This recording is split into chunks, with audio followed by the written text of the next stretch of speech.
everyone. And thank you, Georgia, for this opportunity to talk about youth dating. We don't have that much time. We're going to talk about at least 15 to 20 minutes. And so let's get started. What is dating? What is dating? Some of you already know that definition, but I'm just give it to you. And please take notes. I will hesitate at different times, so give you time to take notes because I know at times I can speak fast. All right. What is dating? A date or going out with someone is time prearranged with a person. Group dating is several couples getting together. When two couples go out together, it's called a double date. A single date is going out with just one person. My recommendation, this is just my recommendation, and also depends on your child maturity level. My recommendation is the first dates, I believe it should be group dates, especially ages 13 to 15, group dates. The next stage is double dating. That's with just two couples together. Double dating, I believe you should start at the age 15 to 17. And some people even do it at older if you feel comfortable with the person. Then single dating, 18. However, I encourage most dates to start off with group dates. However, if you do not have an environment set up for you to do group dates, I encourage parents, if they feel like their child is ready to start dating at 13, please tag along. For an example, if your child wants to go to the movies with another person, dating wise, allow them to sit together. Then you have a few seats back so you can watch them or have siblings around to watch. So that's the definition of dating. First time dates are usually, like I encouraged you earlier, is group dating. Example of that is like skating parties, school functions, church socials, or ideas for first dates. The more you are at ease, you become more at ease when you are dating in a group because you don't have to worry about the conversation, the awkwardness, as well as when you're able to feel comfortable in those environments with those wonderful people that you desire to date, you will encourage yourself to connect more, as well as it will also build who you are as a person. I think I'm going ahead of myself because I'm a little excited. So let me slow down because I'm already in the benefits of dating, which we're going to transition in. So hopefully by now, you know what group dating is. You also understand what a single date and when to do that, as well as double dating. And I'm going to give you those ages one more time so you can write them down. Group dates, I encourage ages start 13 to 15. Double dating, ages 15 through 17. Single dating, 18 plus. However, if you don't have the setup to go to group dating or double dating, I encourage you to also have your parents or older siblings. All right, the next topic we're going to focus on benefits and dangers of dating.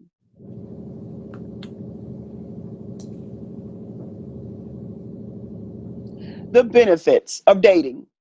Dating can help you learn to get along socially. Being with a girl or guy will be awkward at first, especially if you never did it before, especially like 13, even some people like 17, it may feel awkward. But dating can help you learn to be comfortable and at ease with those that you are attracted to.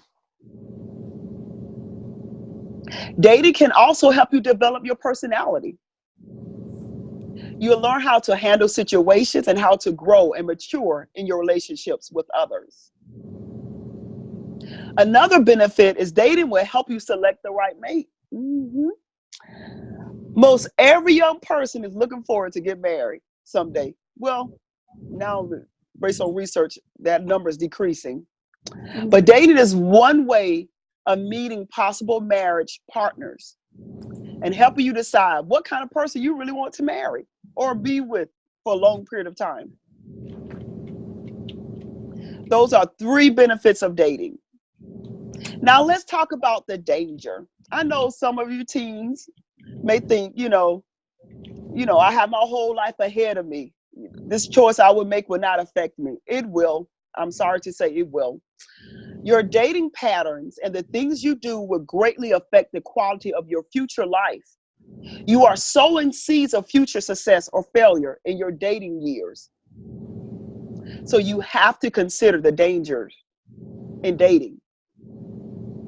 Many of you know dating can lead to broken hearts. I'm going to talk about that even more and how to overcome. But when you're dating with someone, most of the time you are going to flirt. So flirting is acting like you love someone most of the time, or let that person know how you feel. The object of flirting is to create a romantic attachment with another person with no serious intent on your part. The idea of a romantic relation with someone that you are attracted to is very appealing to teens. Most young people realize that the relationship is temporary. There is no commitment involved. Both guys and girls realize that either one is free to break up the romance at any time for any reason. However, if another person is thinking differently, they may think that, you know what, this is the person I want to be with, and another person is thinking the opposite. They may, present behaviors that will cause another person to feel that, misled or have a broken heart. The next thing would be dating also leads to physical intimacy. And this is very important for parents to speak with their children about this. Have an open door to talk about how dating a person is going to cause you to want to give that person more of yourself. And you talk about the consequences of doing that. One of the things I do with my kids, because I know they have a desire to date, doing a group dating, let them understand that what could happen if they do have physical intimacy. What could possibly happen is they could have a baby. So let them know the responsibilities of the baby. I make sure they babysit, or we may volunteer at a foster organization, so they will have to take care of babies. Parents that take care of foster babies, they will go shopping and they have like a nursery, and I have my kids take care of those babies so they can see what it feels like. Okay, this could possibly happen if you decide to do physical intimacy. And there's also different diseases out there. And that's something I encourage you to speak with your children. And that's another reason why a lot of parents do not want kids to date, because of the fear of that. But however, if you communicate with your kids and let them know the consequences of what could possibly happen and why it's important to have boundaries in that area, you will less likely have that to happen.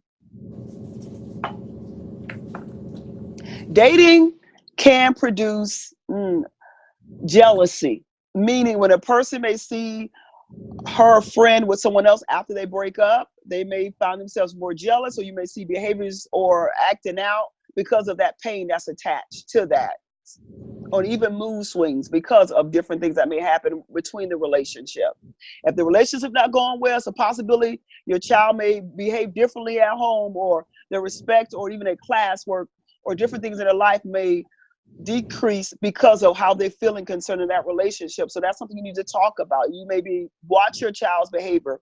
You would know if different things are happening, if they're having ups and downs. That could also be a danger of when your child is dating.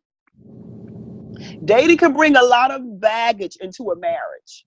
So basically, the type of habits that your child is developing during dating, they could also bring it into a marriage, which could also wreck a marriage. So understanding you are building a foundation for the person that you're deciding to stay with long term. So you need to know what you're doing, as well as have people to talk to during the process, and don't think it's just your relationship. Dating can also create an artificial relationship, meaning a person may think because they're dating someone that this person is going to remain with them forever.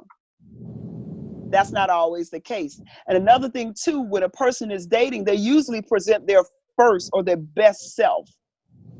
But over time, and after you may end up marrying that person, you may see who they really are. So it's very important that you seek and you understand who that person is before you, call yourself, okay, this is long term. Get to know that person. Enjoy dating by doing things as a group as well as couple before you get to that single dating game. Please remember, if you have any questions, you can chat You can put them in the chat, or you can text them at 770-242-0001. Now we just discussed the dangers as well as the benefits for dating. Now let's talk about the importance of knowing your value. A lot of our young youth, we're realizing that they honestly are still realizing who they are, but they think it's okay to date. I'm encouraging to really take time to know who you are before you even start dating, even in group dating. Even though you are going to learn a lot about yourself when you're dating, but the foundation of who you are and your value, you need to know that first. And that's something parents, I encourage you to assess with your youth before you even encourage a group dating or even couple dating. Because when a person do not know their value, they will open themselves to anyone that will give them attention, anyone that will make them feel important. It is very imperative that they know who they are, based on, as well as knowing their standards and based on knowing deal breakers. It'd be great if you talk with your daughter or your son.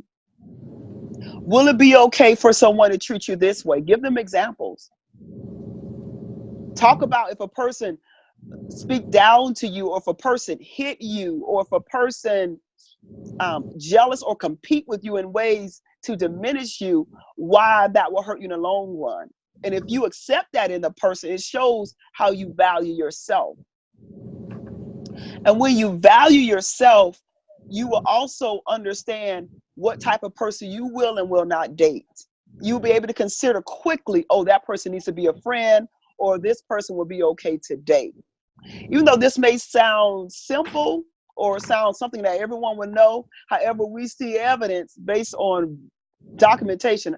A lot of our youth do not identify or do not understand the value of knowing themselves based on the people they select.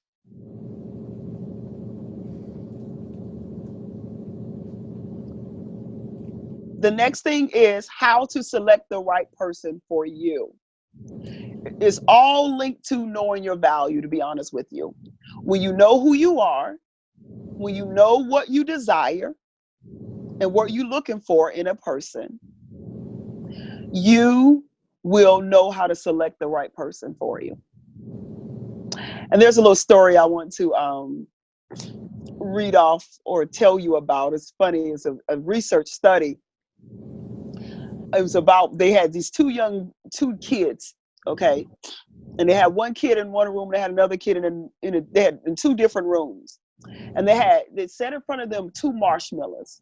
And they told them, if you eat one of these marshmallows, this will all you will receive. However, if you wait until I come back, I will give you two more marshmallows. And the kids, some, soon as a person left out of the room, they ate the two marshmallows immediately. There's also the one kid on the other side. He said that person waited. That person sung songs to themselves. They put their hands over their eyes. They did everything they could because they wanted to end up with 4 marshmallows instead of just 2 marshmallows. And research shows, even after that, even with this story, shows that people, or this child that was willing to wait, they grew up to be better adjusted, more popular, more confident, as well as being able to deny themselves from temptation at an early age.